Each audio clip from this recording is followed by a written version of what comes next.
చెప్పగా అతడు లేచి వెళ్ళెను. హల్లెలూయా. ఇక్కడ చదవబడిన మాట మనము గమనించినప్పుడు దేవుడు ఫిలిప్పుకి ఒక మాట చెప్పాడండి. ఆ మాట ఏమిటో తెలుసా? మనం చదువుకున్నాము కదా, నీవు లేచి ఎటుపోవాలట, దక్షిణముగా వెళ్ళి యెరూషలేము నుండి గాజాకు పోము అరణ్యము దగ్గరికి వెళ్ళమని చెప్పాడు దేవుడు. హల్లెలూయా.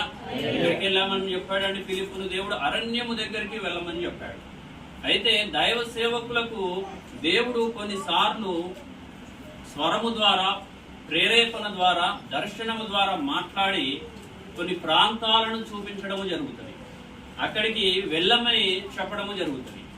ఆత్మ నడిపింపు ఉన్నటువంటి దైవ సేవకుడైతే ఈ యొక్క ఫిలిప్పు వలె, ఫిలిప్ ఏం చేశాడంటే అతడు లేచి వెళ్ళను చెప్పగానే ఫిలిప్ ఏం చేశాడట, అరణ్యం కదా ప్రభు, అక్కడ లైటింగ్ ఉండదు, నేను వెళ్ళను అనలేదండి. హల్లెలూయా. అక్కడ సౌకర్యాలు ఉండవు, నేను వెళ్ళనని అనలేదండి. ప్రభుదూత చెప్పగానే నమ్మరేమో. హల్లెలూయా.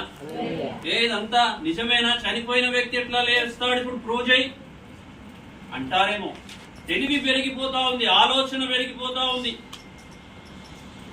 దేవుని స్వరము విలువ పెట్టని వారిగా, లెక్క పెట్టని వారిగా అనేక మంది ఉంటున్నారు. దైవ సేవకుడు దేవుని పిలుపును అందుకొని దేవుడు చూపించిన ప్రాంతానికి వెళుతా ఉంటే అనేకులకి నవ్వులాట. హల్లెలూయా. ఎందుకు ఇలా పోతా ఉన్నాడు ఈయన? ఎవరు చెప్పారు ఈయనకి ఆ ప్రాంతానికి వెళ్ళమని? ఏదో అక్కడ బాగుంది కాబట్టి వెళ్తా ఉన్నాడు, అక్కడ నచ్చింది కాబట్టి వెళ్తా ఉన్నాడు. లేరా ఇటువంటి మాటలు మాట్లాడుకునేవారు? వచ్చిన తర్వాత ఏదో ఫెయిల్యూర్ ఏదన్నా జరిగి ఉంటే ఇది దేవుని చిత్తము కాదు, అందుకే ఇలా జరిగిందని మాట్లాడుకునేవారు లేరా? ఉన్నారు కదండి, అనేక మంది ఉన్నారు. అయితే ఇక్కడ చూడండి, దేవుని స్వరము ఫిలిప్పుకి వినబడగానే ఫిలిప్పు లేచి అరణ్యమునకు వెళ్ళిపోయాడండి. వెళ్ళిపోయాడు. మరి ఎందుకు దేవుడు ఈ ఫిలిప్పుని గాజా అరణ్యముకు వెళ్ళమన్నాడు? ఒకసారి చూద్దామా? అదే అపోస్తుల కార్యములు 8వ అధ్యాయం 27, 28, 29 వచనాలు చదువుకుందాం.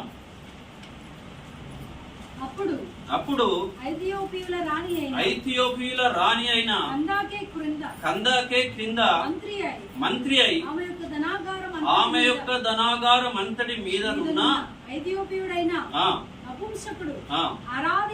ఆరాధించుటకు యెరూషలేమునకు వచ్చి ఉండెను. అతడు తిరిగి వెళ్ళొచ్చు తన రథము మీద కూర్చుండి ప్రవక్త అయిన యెషయా గ్రంథము చదువుచుండెను. అప్పుడు ఆత్మ ఫిలిప్పుతో నీవు ఆ రథము దగ్గరికి పోయి దానిని కలుసుకొనమని చెప్పెను. హల్లెలూయా.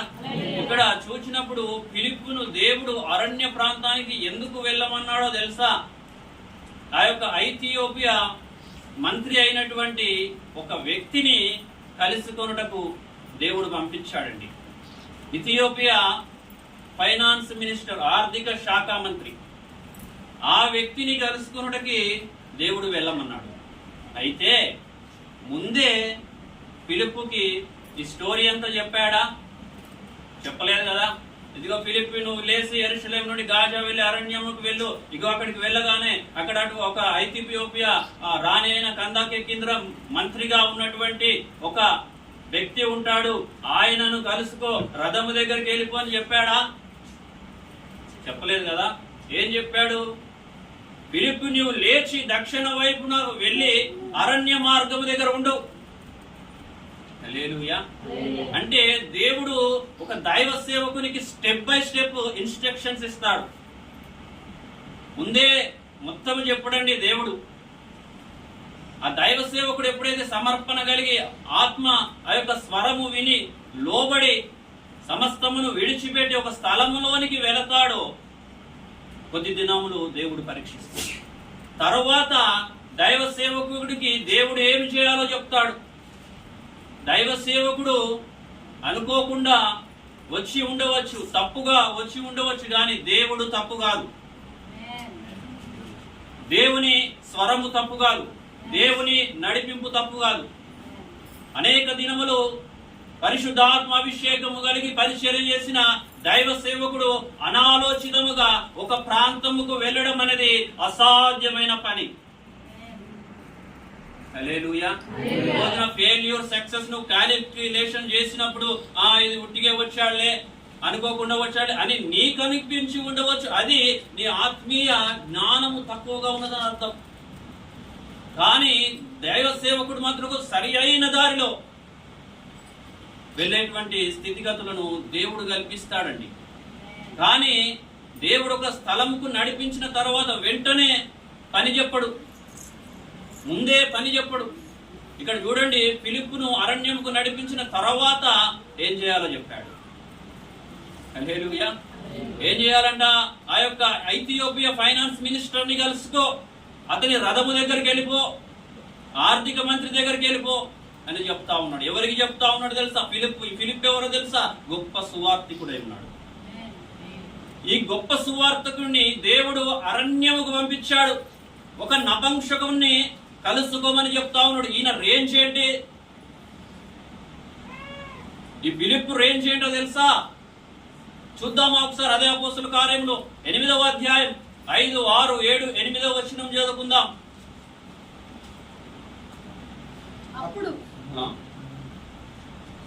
అప్పుడు ఫిలిప్పు సమరయ పట్టణము వరకును వెళ్ళి క్రీస్తును వారికి ప్రకటించుచుండెను.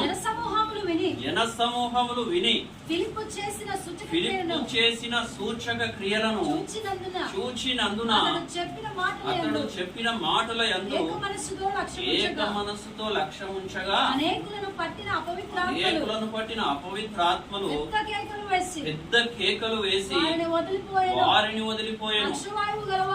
పక్షవాయువు గలవారును కుంటివారును అనేకులు స్వస్థత పొందిరి. అందుకు ఆ పట్టణములో మిగుల సంతోషము కలిగెను. హల్లెలూయా.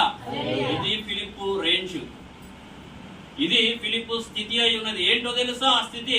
ఈ యొక్క సమరయ పట్టణంలో ఫిలిప్పు అనేక సూచక క్రియలు చేస్తా ఉన్నాడట.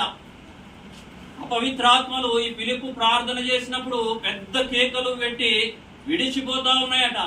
పక్షవాయువు కలిగిన వారు లేస్తా ఉన్నారు, కుంటివారు లేస్తా ఉన్నారు. ఆ పట్టణమంతా ఈ ఫిలిప్పు సేవను బట్టి సంతోషముతో నిండిపోయినదట. వెల్ సెటిల్డ్ సేవకుడై ఉన్నాడు ఈ యొక్క ఫిలిప్పు. అప్పుడు దేవుడు ఏం చెప్తా ఉన్నాడు తెలుసా? ఫిలిప్పు, నీవు లేవాలా? ఎక్కడికి పోవాలో తెలుసా అండి? హల్లెలూయా. ఎక్కడికి పోవాలో తెలుసా? అరణ్యము. అరణ్యము ఎట్లుంటదండి? అక్కడ ఎట్లుంటది స్థితిగతులు?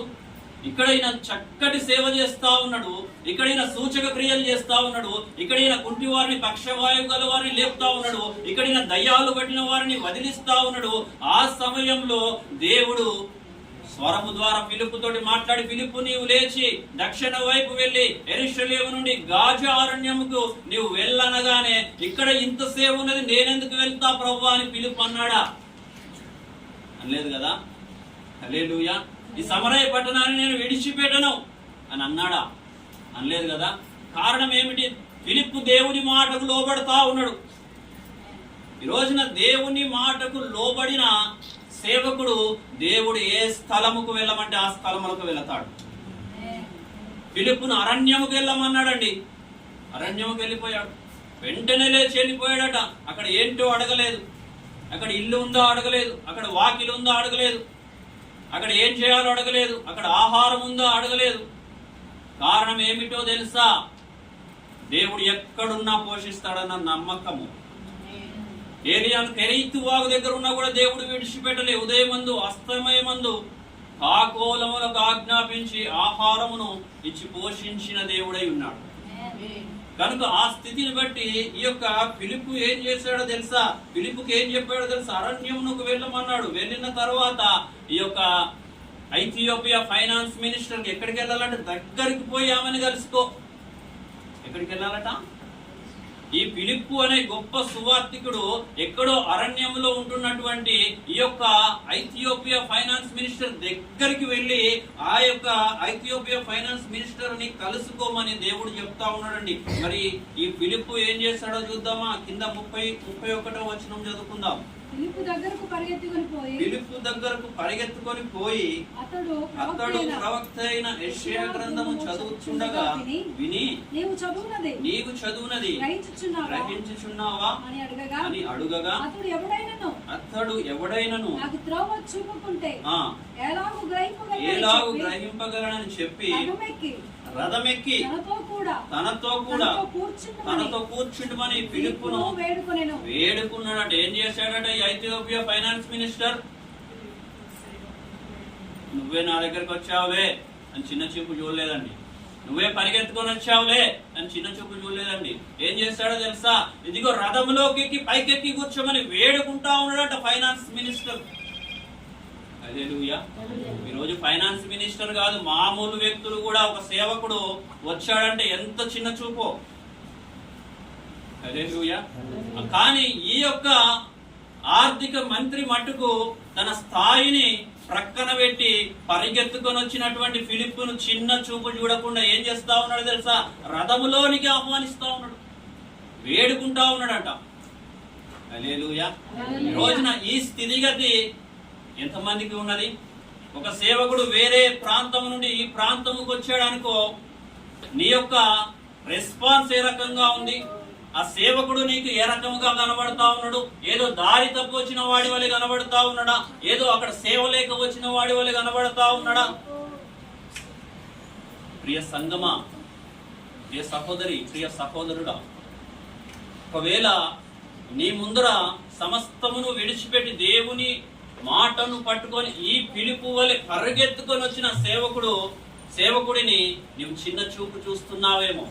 ఈ యొక్క ఐథియోపియా ఫైనాన్స్ మినిస్టర్ చిన్న చూపు చూడలేదండి. ఏ బాబు ఏం కావాలి నీకు, పరిగెత్తుకొని నా దగ్గరకు వచ్చావేంటి, అక్కడ కింద కూర్చోవు అని అనలేదండి. హల్లెలూయా. రథములోనికి ఆహ్వానిస్తా ఉన్నాడు, వేడుకుంటా ఉన్నాడు, నాకు బోధించమని చెప్తా ఉన్నాడు. అసలు ఈ యొక్క ఫిలిప్పుని ఈ యొక్క ఐథియోపియా అనే వ్యక్తి దగ్గర, ఐథియోపియా ఫైనాన్స్ మినిస్టర్ దగ్గరికి ఎందుకు పంపించాలో? ఆల్రెడీ ఆయన చేతిలో ఏమున్నదట? ఆ నపుంసకుడి చేతిలో ఏమున్నదట? పరిశుద్ధ గ్రంథం ఉన్నది. మరలా ఈ సేవకుడు ఎందుకు?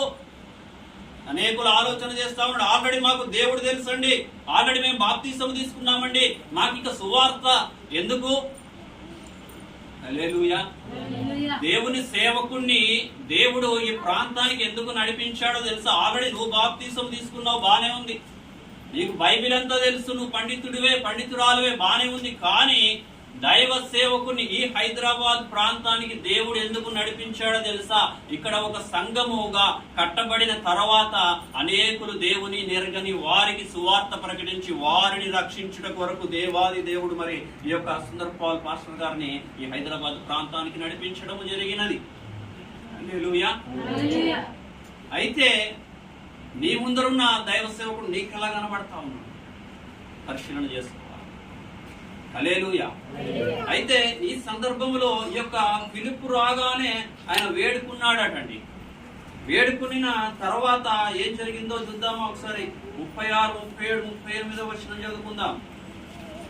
వారు త్రోవలో వెలుచుండగా నీళ్లున్న యొక్క చోటికి వచ్చినప్పుడు నపుంసకుడు ఇదిగో నీళ్లు నాకు బాప్తిసం ఇచ్చుటకు ఆటంకం ఏమని అడిగి రథము నిలుపుమని ఆజ్ఞాపించను. ఫిలిప్పు నపుంసకుడు ఇద్దరును నీళ్ళలోకి దిగిరి.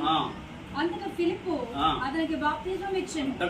అతనికి బాప్తిసం ఇచ్చాను. గట్టిగా చప్పట్లు కొట్టి దేవుని నామాన్ని మహిమపరుద్దాం. ఇక్కడ దైవ సేవకుడు ఫిలిప్పు ఆ యొక్క అరణ్యముకు పోకపోతే ఈ ఐథియోపియా ఫైనాన్స్ మినిస్టర్ రక్షించబడి ఉండేవాడా? హల్లెలూయా. అక్కడ సదుపాయాలుండో ప్రభువా, అది అరణ్యము ప్రభువా, నేను వెళ్ళను ప్రభువా అంటే ఈ యొక్క వ్యక్తి రక్షించబడేవాడు కాదు. అసలు ఫిలిప్పును పంపించిందే ఆ యొక్క వ్యక్తిని రక్షించుటకు. ఈ రోజున ఈ ప్రాంతంలో దేవుని సేవకుడు ఉన్నాడంటే అనేకులను రక్షించుట కొరకు దేవుడు మరి దైవ సేవకుని ప్రాంతానికి పంపించి ఉన్నాడు. మరి దైవ సేవకుడు ఇక్కడ కొనసాగాలంటే ఏమి చేయాలా?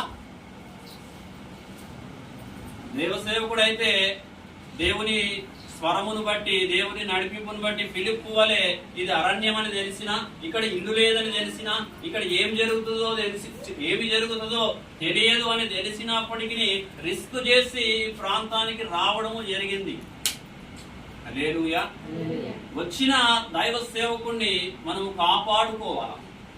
ఈ రోజున ఇక్కడ కూర్చొని వాక్యం వింటున్న నీవు ఈ సంఘము కొరకు ఇప్పటి వరకు ఈ సంఘము నిలబడడానికి క్షేమాభివృద్ధి పొందుట కొరకు నీ వంతు ప్రయత్నం ఏమైనా చేశావా? అందరికి అవకాశం ఉంటదండి. నాకు ఒక అవకాశం ఉంటది. ఈ సంఘము నిలబడాలంటే, క్షేమాభివృద్ధి పొందాలంటే, విస్తరించాలంటే నేనేమి చేయాలా? హల్లెలూయా. రోజున నీవు వాక్యం వింటున్న ఈ 3వ వార్షికోత్సవంలో వాక్యం వింటున్న నీవేం ఆలోచన చేయాలో తెలుసా?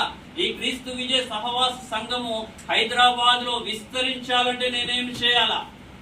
నా వంతు కృషి ఏమి చేయాలా? నా వంతు ప్రయత్నం ఏమి చేయాలా అని అది నీవు చేసినప్పుడు, నీవు దైవ సేవకుడు కలిసి మరి సంఘమును నిలబెట్టినప్పుడు అనేకులకు సువార్త అందుతుంది, అనేక ఆత్మలు రక్షించబడతాయి. నువ్వు డ్రాప్ అయిపోయావు అనుకో, సంఘము నిలబడదు.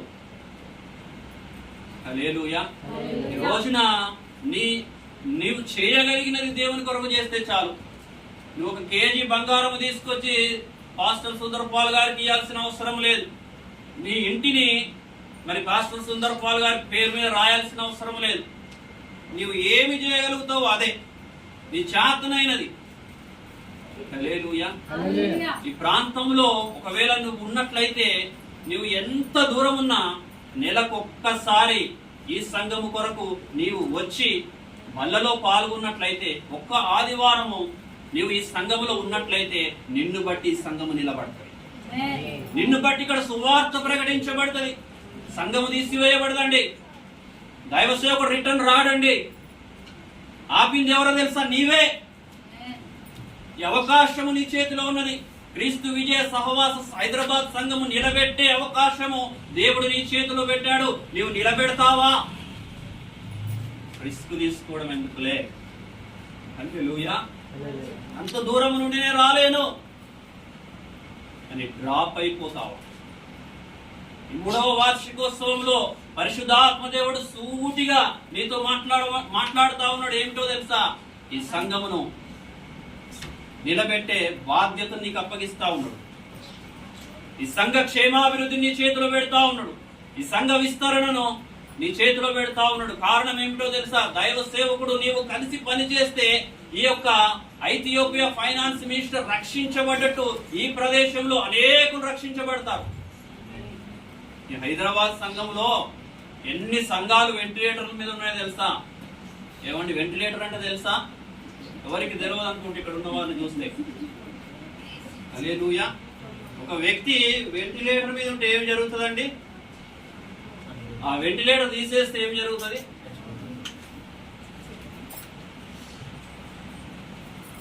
చెప్పాలా? తిమోతన్నా, ఒక వ్యక్తి హాస్పిటల్లో ఐసీయూ బెడ్ మీద వెంటిలేటర్ మీద ఉన్నాడు. ఆ యొక్క వెంటిలేటర్ తీసేసామంటే ఏం జరుగుతుంది? చనిపోతాడు కదా. అదే ఆ హాస్పిటల్లో ఆ ఐసీయూలో ఆ వెంటిలేటర్ దగ్గరికి వచ్చి దేవాది దేవుడు వెంటిలేటర్ తీసి జీవవాయువు ఊదితే ఆ వ్యక్తి లేచి నిలబడతాడు కదా.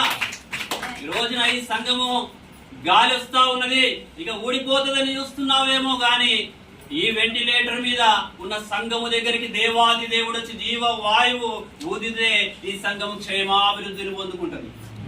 ఈ సంఘము విస్తరించబడుతుంది. ఈ సంఘము స్థితిగతులను నిర్ణయించేది నీవో నేనో కాదు, దేవాది దేవుడై ఉన్నాడు. కాకపోతే దేవుడు నీకు ఒక బాధ్యత అప్పగిస్తా ఉన్నాడు. అదేమిటో తెలుసా? నువ్వు దేవుని కొరకు రిస్క్ చేయగలిగితే, సంఘ క్షేమాభివృద్ధి కొరకు రిస్క్ చేయగలిగితే, సంఘ విస్తరణ కొరకు రిస్క్ చేయగలిగితే, నెలకు ఒక్కసారి దూర ప్రాంతం ఉన్నా వచ్చి ఈ సంఘంలో నువ్వు ఒక విశ్వాసి వలె ఉన్నట్లయితే నిన్ను బట్టి సంఘం విస్తరించబడుతుంది. ఇక్కడ ఒక 10 మంది ఆరాధన చేస్తా ఉన్నారు అనుకో, ఒక 20 మంది ఆరాధన చేస్తా ఉన్నారు, 21 పర్సన్ వస్తాడండి. అతను అన్యుడు. నీవైతే రక్షించబడిన వాడివే, నీకు వాక్యము తెలుసు. కానీ నీ వలన నీవు దైవ సేవకుడు కలిసి పనిచేస్తే అక్కడెక్కడో వనస్థలిపురంలో ఉన్నా, ఇక్కడెక్కడో ఉప్పల్లో ఉన్నా అన్యులకు సువార్త అందుతుంది. అన్యులు రక్షించబడతారు. ఆమేన్. అందుకొరకి నీవు పని చేయగలుగుతావా? అందుకొరకి నీవు అడుగు ముందుకు వేయగలుగుతావా? నాకెందుకులే, దేవుడు నీకు ఎన్నో ఇచ్చి ఉన్నాడు, ఎన్నో చేసి ఉన్నాడు. నీవు దేవుని కొరకు 4 అడుగులు వేయలేవా? హల్లెలూయా. ఇప్పటి వరకు దేవుడి కొరకు నువ్వేం రిస్క్ చేయలేదేమో. ఈ 3వ వార్షికోత్సవంలో దేవుడు నీతోటే సూటిగా మాట్లాడుతా ఉన్నాడు, నీకు ఒక బాధ్యత అప్పగిస్తా ఉన్నాడు. అదే బాధ్యత తెలుసా? ఈ సంఘాన్ని నిలబెట్టే బాధ్యత. హల్లెలూయా. సంఘంలో అప్ అండ్ డౌన్స్ ఉంటాయండి. ఏ సంఘమైనా, ఎంత పెద్ద సంఘమైనా. కల్వరి సతీష్ కుమార్ సంఘానికి వెళ్ళినా పోయినసారి 1,50,000, పోయిన సంవత్సరం 1,50,000 వచ్చారండి. ఈ రోజున 1,40,000 మంది వచ్చారండి. అంటే 10,000 తగ్గినట్టే. అంటే సతీష్ కుమార్ సంఘం ఉండదా? 10,000 తగ్గారుగా. హల్లెలూయా. సంఘంలో అప్ అండ్ డౌన్స్ సహజం. అప్ అండ్ డౌన్స్ జీవముకు సాదృశ్యం. ఒక వ్యక్తి గుండెను పరీక్షించినప్పుడు ఈసీజీ రిపోర్ట్ తీసినప్పుడు ఆ రిపోర్ట్ చక్కగా వెళ్ళిపోయింది అనుకోండి, అప్ అండ్ డౌన్స్ లేనప్పుడు ఆ వ్యక్తి ఉంటాడా? మనం ఉంటాం కానీ ఆ వ్యక్తి ఉండడు. ఎందుకంటే అక్కడ సమాంతరంగా పోతా ఉన్నది. ఎప్పుడైతే ఆ రేఖ పైకి కిందికి కొట్టుకుంటా ఉందో ఆ వ్యక్తి బ్రతికున్నాడని అర్థం. ఏ సంఘం అయితే అప్ అండ్ డౌన్స్ కలిగి ముందుకు వెళ్తా ఉందో ఆ సంఘంలో జీవం ఉంది, ఆ సంఘంలో సూటి వాక్యం ఉంది. ఆ సూటి వాక్యం నచ్చని వారు ఒక నెల 10 మంది పోయి ఉంటారు. వచ్చే నెల 20 మందిని దేవుడు నడిపిస్తారు. హల్లెలూయా. సంఘము తగ్గిందని, సంఘము అప్ అండ్ డౌన్ అయిందని నువ్వు చిన్న చూపు చూస్తున్నావేమో. ఇందాక దైవ సేవకులు సురేందర్ రెడ్డి గారు చెప్పారు, ఈ సంఘం ఎవరిది? దేవునిది, యేసుక్రీస్తు ప్రభుది. ఈ సంఘం ఎవరిది కాదు. హల్లెలూయా. ఏ సంఘమైనా అయితే ఆ సంఘమును నిలబెట్టడానికి దేవుడు నీకు ఒక అవకాశం ఇస్తా ఉన్నాడు. నీ చేతిలో ఈ రోజున దేవుడు ఒక బాధ్యత పెడతా ఉన్నాడు. ఎవరికి లేని ధన్యత దేవుడు నీకు ఇస్తా ఉన్నాడు నిన్ను నమ్మి. అదేంటో తెలుసా? ఈ సంఘాన్ని నిలబెట్టే ధన్యత, ఈ సంఘానికి క్షేమాభివృద్ధి కలిగించే ధన్యత, ఈ సేవకునికి చేదోడు వాదోడుగా ఉండి కష్టములలో శ్రమలలో భుజము తట్టి నడిపించే బాధ్యత. సంఘం ఎట్లా క్షేమాభివృద్ధి చెందుతుందో తెలుసా? మళ్ళా బైబిల్ తీస్తాడని తిట్టుకోబాకండి. హల్లెలూయా. 3 నిమిషాలు ముగిస్తా. సంఘము క్షేమాభివృద్ధి పొందే ముందు ఏం జరుగుతుందో చూద్దాం. అపోస్తలుల కార్యము 9వ అధ్యాయం 31వ వచనం చదువుకొని ముగించుకుందాం.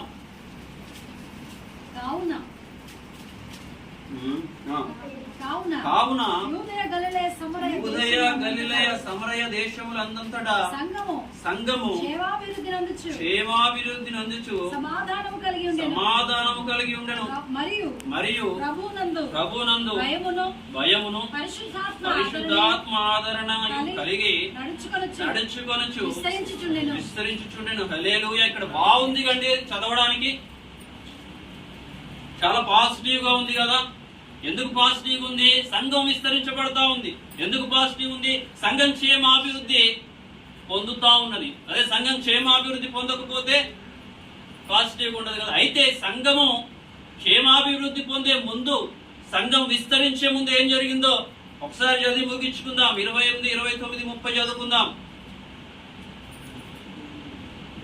అతడు యెరూషలేములో వారితో కూడా వచ్చుచూపోవచ్చు, ప్రభు నామమును బట్టి ధైర్యముగా బోధించుచు, గ్రీకు భాషను మాట్లాడు యూదులతో మాట్లాడుచు తర్కించుచుండెను.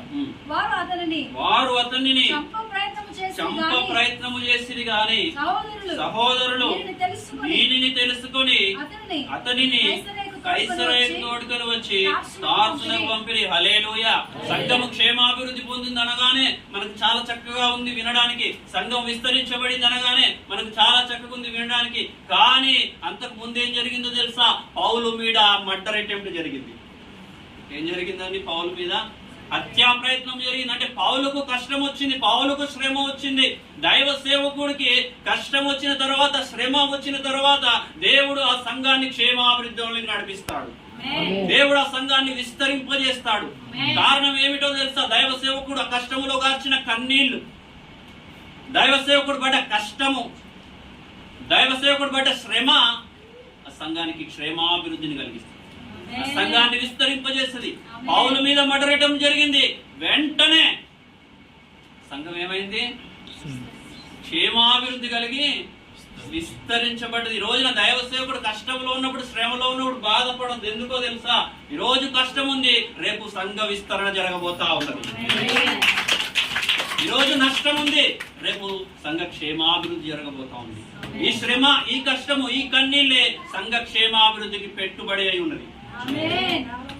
ఏ సేవకుడు ఎక్కువ పెట్టుబడి పెడతాడో ఆ సేవకుడికి ఎక్కువ లాభం. ఆత్మల పంట అదే. హల్లెలూయా. కలిసి నడుస్తావా దైవ సేవకులతో?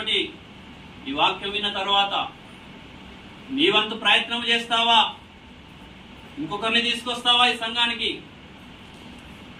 హల్లెలూయా. మేమే రావడానికి ఆలోచన చేస్తున్నామండి, ఇంకొకరిని ఎక్కడ తీసుకురావాలి? ఈ వాక్యం విన్న తర్వాత ఈ హైదరాబాద్ ప్రాంతంలో ఎంత దూరంలో ఉన్నా ఒక్కసారి ఈ క్రీస్తు విజయ సహవాస సంఘము వైపు నీవు చూచినట్లయితే ఈ సంఘము క్షేమాభివృద్ధి ఉంది. ఈ సంఘము విస్తరించబడుతుంది. ఈ సంఘము వలన అనేకులకు సువార్త ప్రకటన జరుగుతుంది. అందులో నీవు పాలి భాగస్థుడైతావు. ఆశీర్వాదము నీ తరతరములు వెంటాడుతుంది. సంఘమును నిలబెట్టిన ఆశీర్వాదం నీ తరతరములు వెంటాడుతుంది. కనుక ఈ సంఘ క్షేమాభివృద్ధిలో మనందరము పాలి భాగస్థులయ్యే వారిగా ఉందుముగాక. సంఘ విస్తరణలో మనమందరము మరి సేవకులతో కలిసి నడిచే వారిగా ఉందుముగాక. మన వంతు సహకారము, సహాయము అందించే వారిగా ఉందుముగాక. తద్వారా అనేకులకు సువార్త ప్రకటన జరిగి అనేకులు మరి రక్షణలోనికి వచ్చుటకు మనమే కారణం అవుదుముగాక. దేవుడి కొద్ది మాటలు దీవించునుగాక.